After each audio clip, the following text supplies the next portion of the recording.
my name. It shouldn't have known my name.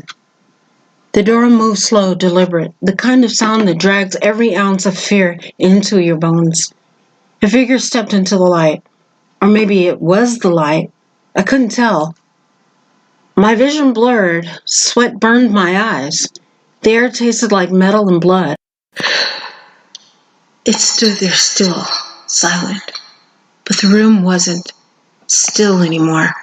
The walls felt alive, quivering with anticipation. And then, that sound. It ripped through my head like a saw. My teeth ached, my brain rattled. Emil jumped forward, fists raised, jaw tied. I convulsed, body jerking like an electric current ran through me. Sarah's scream caught in her throat, her eyes rolling white. Guards. Oh my God. I tried to cover my ears, but the noise was inside me, bouncing between bone and thought. Then silence. A voice followed, low, distorted. Human but wrong. It knew me. John.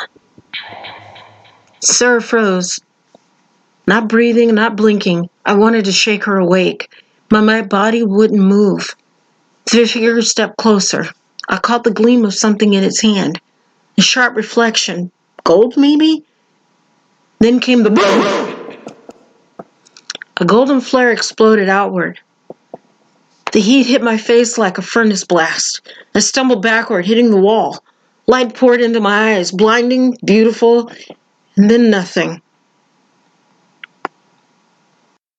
When I opened my eyes again, we were somewhere else. The air was thick, mossy, wet, like breathing through fog. The walls shimmered faintly, pulsing to a rhythm I couldn't feel in my chest. Each pulse was a heartbeat, not mine, not human.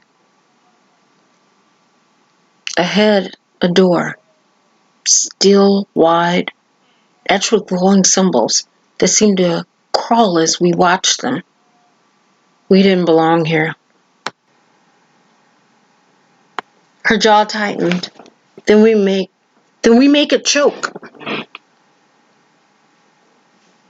And something watched us. This place gives me the creeps, Sarah said.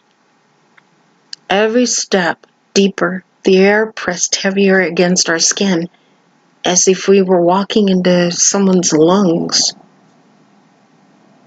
We spread out, each of us relying on instinct, and whatever psychic edge we had left after everything that's happened. That's when it started, a faint vibration through the floor, a hum that made my skull ache. I felt a pull, something calling, not out loud, not even in my head. It was deeper, older.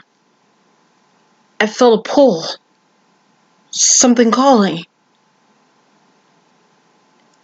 It was deeper, older, a gravity that tugged at the marrow of my bones. I stopped cold. Emil didn't. The air went thinner, like someone had unzipped the world around us. My breath hitched and then stalled. The hum underfoot swelled, not loud, but low enough to make my teeth ache. Somewhere far off, water kept dripping, steady and obscene, as if marking time for a heartbeat that wasn't ours. Sarah, wait! Emil's voice cracked through the dark. He froze mid-step, inches from invisible edge, but Sarah's scream split the silence. Help me! Her scream tore out of her and then split. One thread was raw and human, another slid behind it, warped and older, like a memory playing on a damaged tape. The two sounds didn't line up. They staggered past one another, creating a gap that smelled of rust and ozone. Sarah's foot slipped first, then her body followed, a blur of motion and terror. She tipped forward in a way that felt slower than motion should be, as if gravity had found another rhythm and we were all slightly out of step with it. The world lengthened. A single second stretched into a dozen small deaths. Emil dove, his fingertips brushing hers. Time condensed around his reach. Fingers, hips, knuckles, the flash of skin against skin. For a heartbeat, I could see the fine hairs on Sarah's wrist. The way her nails were white at the tips, the fleck of light in her eye. She was real. Too real. "Don't let me go!" Her voice doubled again.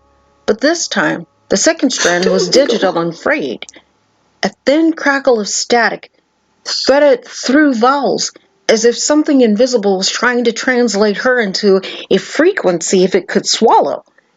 The static stole the edges of words, carving away consonants until one, only the raw plea remained.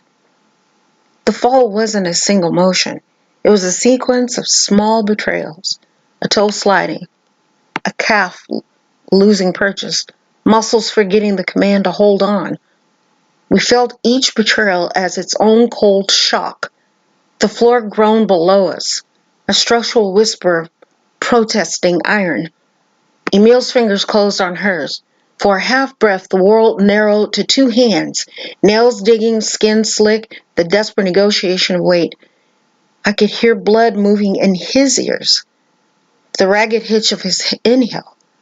I heard his teeth click when he pushed. I heard the faint sound of something behind Sarah, an echoed cadence that matched the rhythm of her pulse, and then didn't.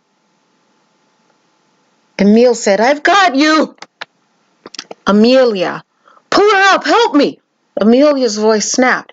It was thin, sharp, with terror, the kind of small sound that reveals how much space there is for fear. Her hand slipped again, slower this time, as if it were pulled the world down, also unspooled time. The psychic strand that had overlapped her voice now threaded through the air like a second presence. A whisper that said her name and then rewound it, folding meaning back into itself. The sound bent toward the void and came back hollow. My stomach dropped. I could see the top of her curly brown hair. She was falling into nothingness. Emil lunged, catching her fingertips just before she slipped completely into the void. He looked at me, eyes wide. "I didn't see it," he said. "You weren't meant to."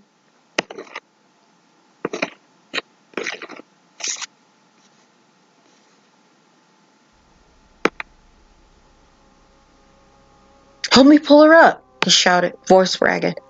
Emil had dropped into the ground beside him, arms stretched out, body sliding dangerously close to the edge. The air whipped around us, cold wind from nowhere, smelling of rust and rain. I hit the ground next to them, gripping Emil's arm. As he strained against gravity, Sarah's face flickered in the half-light, tears suspended in midair. "Don't let me go," she sobbed. Her voice echoed, splintering through the chamber, one real, one psychic, one already fading. The final syllable fractured like glass. The room swallowed the rest. For an instant, too quick to measure and too long to forget, I felt the loss as a physical tug at my sternum, as if something had reached in and unlatched a rib. Emil's fingers clung, fingertips grazing flesh, tendons screaming. He leaned with everything in him. Amelia jammed her heels down, her toes in, palms white with effort, soil on or dust flaked onto our clothes like tiny funerary confetti. Then our hands slipped. The sound of those fingers was not cinematic. It was small and intimate. A soft slide. A breath's worth of friction.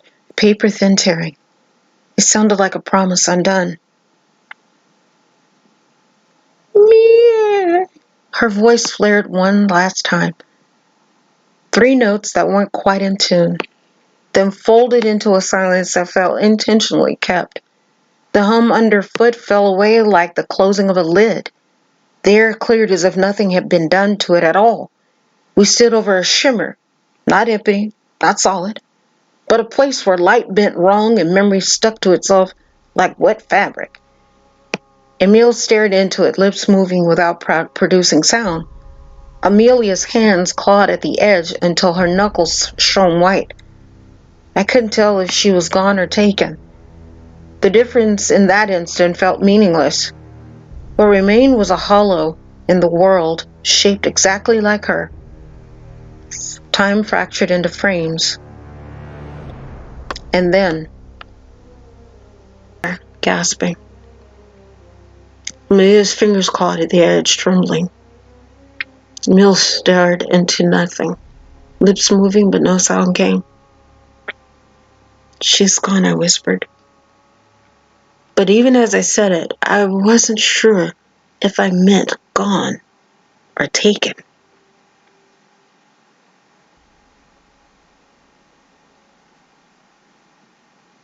No, she can't be gone. Sarah! Emil, calm down. I turned towards the sound, but there was nothing. Only the shadows breathing around us. That's when I realized the labyrinth wasn't built to keep people out. It was built to learn us. The silence after her fall was unbearable. It was the kind that each sound, thought, hope. None of us knew what to say. Every breath hurt. Every word felt pointless. Amelia, cold and dry, said, "We have to keep moving. The longer we stay, the more it takes from us." Emil replied, "We're not leaving her. You saw what happened." They say the void devours, but a thing that eats, digests, absorbs, it doesn't echo. And this place is full of her echoes.